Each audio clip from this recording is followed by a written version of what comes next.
Hello and welcome. So in this video I want to share a personal story that basically leads up to this build. So me and a couple of friends we used to play strategy games and Command & Conquer in particular. And we used to spend some time in Command & Conquer related spaces, be it Discord server or VK group. And I think there somewhere we saw a video, maybe not even a trailer at the time, maybe just some unit demonstration. It was so long ago, the name of the project was not yet Dust Front, it was called Red Planet. It's not like we were massively excited, it was not something like, whoa, this game has everything that RTS fan can dream of. We just thought it was a curious little project. It was more like, okay, alright, we'll see how the development goes. Because it's one thing to release trailers and another to release the full finished product. The best thing about it was probably artistic direction, which was already prominent at the time. There is also that attention to detail, for example, the power plant that if destroyed has its flywheel running uncontrollably, destroying everything on its way.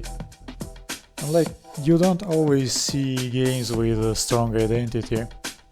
And not every developer has the intention to build up this strong identity. Dwarf RTS sure has one. Tempest Rising on the other hand doesn't. Time went on and new trailers popped up, looking more and more convincing, and it was evident that development progresses. At the time there was an option to become Patreon supporter, so my friend became a supporter and he received that prototype, or whatever should I call it, because it is not a beta version, it is not alpha version, it is not pre-alpha version. It was a way earlier stage than that, so prototype it is. And the player who received this prototype version is of course free to play it whenever he wants. And he can provide feedback based on that. But as far as I remember, my friend reached out to Dimon in private messages. Long story short, we ended up in voice chat where testers would stream their interactions with the game. Dimon just sort of let me in as a spectator. So since then we are participating in these testing sessions. At some point Dimon even gave me a build to test. So me being a paper tank maker and hanging around in this space, I was able to see all the in-game units, and one of them really stood out to me, and it was not the Imperial MBT. Originally I had a plan to create a Hermud, which is a land ship type of vehicle, multi-gun, multi-turret platform. I even asked Dimon himself if he can provide a 3D model for reference, which he did. So I started working, but time went on and work went slowly. And the idea itself was too ambitious. And even if I were to finish it, it would have had a subpar paint job because my skills at the time were not up to standard. But maybe I will go back to it in the future. When it comes to Imperial MBT, it has already become a symbol, a meme, second only to Dreadnought maybe, or the bomber, though I probably need to explain why is this bomber a meme. Because, well, it does resemble this bomber from the Fortress, but there are so many people popping up in the community asking the same question. Something like, am I the only one who noticed that this bomber kinda resembles this one from that short award-winning CG animation called The Fortress or Last Day of War? And at some point it became annoying. Not as annoying as to ban people for asking this, but annoying enough that this point deserved its place in frequently asked questions. You can see it in the Steam community, at least now at the time of recording. But back to the tank anyway. So this tank is the latest iteration, at least for now. I don't know, maybe it is still a subject to change because, well, the game is still not finished.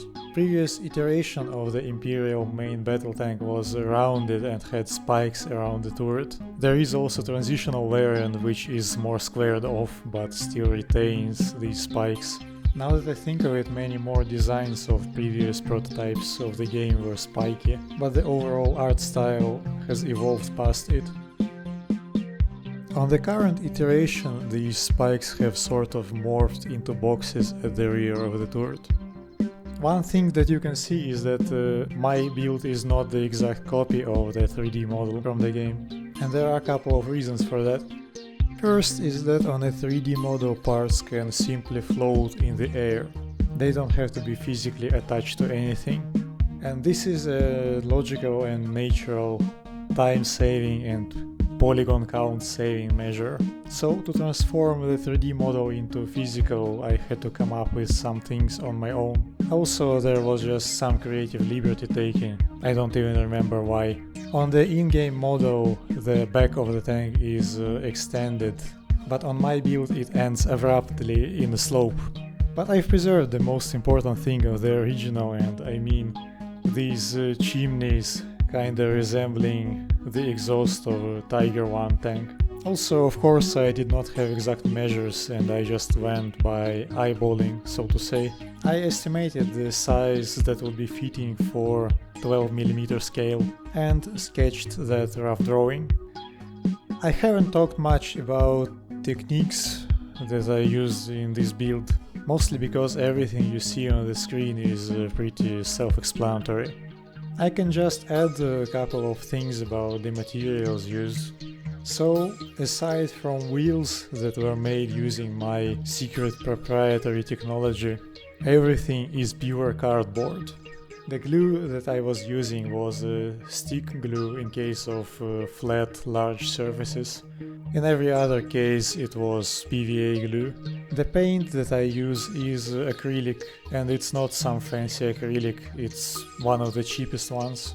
The materials that are relatively fancy are varnishes and the pin wash. They are all from Tamiya, but it doesn't have to be from Tamiya, it can be anything. And yeah, the white spirit that is used to clean up after pin washing. That's pretty much everything about this build. In the future, this channel will feature many more vehicles from real life, from games and other fiction, and some of my original designs. Stay tuned if you are interested. And special thanks to RTS Dimon for making this game in the first place, and for help that he offered in showing this video to more people.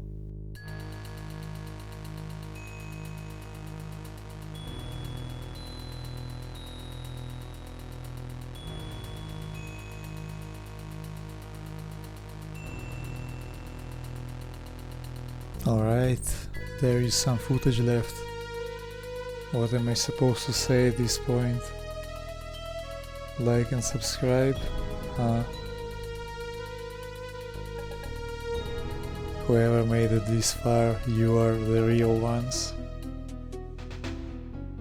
To the guy who asked about Merkava, sorry, you'll have to wait. For now I am planning to build a thing from Command & Conquer Generals.